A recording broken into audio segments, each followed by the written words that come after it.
La première lecture tirée de 1 Roi, chapitre 10, versets 1 à 10, raconte la rencontre intéressante entre Salomon et la reine de Saba.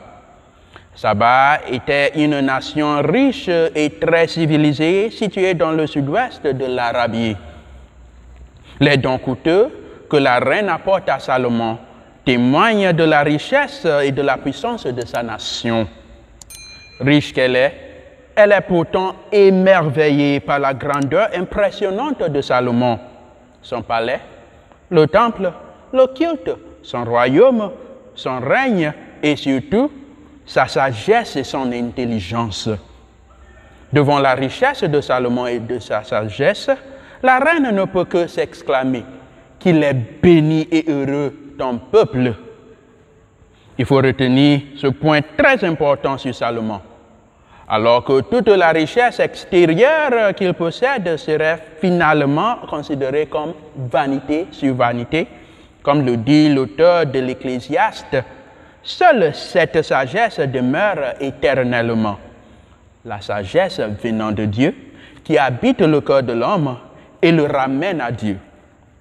Dans l'Évangile, Jésus réaffirme la plus grande valeur de ce qui se trouve à l'intérieur de l'homme. Il enseigne que ce qui vient de l'extérieur ne peut rendre l'homme impur.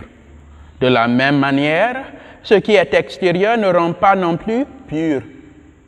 Bref, ce qui détermine notre grandeur ou notre sainteté, ce ne sont pas les choses extérieures ou matérielles, comme la nourriture et la richesse, mais plutôt nos dispositions intérieures envers ces choses. Salomon émerveillait la reine plus par sa sagesse et par son intelligence que par sa richesse matérielle. De même, Jésus, l'humble et pauvre fils du charpentier, par la démonstration de l'esprit et de la sagesse qu'il habite du fond, fait des miracles et donne de nouvelles connaissances des Écritures et des traditions aux hommes et aux anciens de son temps. À plus forte raison, à l'âge de 12 ans, il se trouve au temple où il s'assoit et discute avec des scribes et des enseignants de la loi. Chez Salomon, l'intelligence et la sagesse intérieure l'aident à former un royaume digne de louange. Chez Jésus, la plénitude de l'esprit intérieur produit des miracles et de nouveaux enseignements. Il doit en être de même pour nous. D'une abondance de sagesse intérieure, d'intelligence, de foi, d'espérance et de charité, produisons des fruits de bonté qui nous devanceront et dont leurs souvenirs resteront après la mort pour témoigner de la sainteté de notre vie.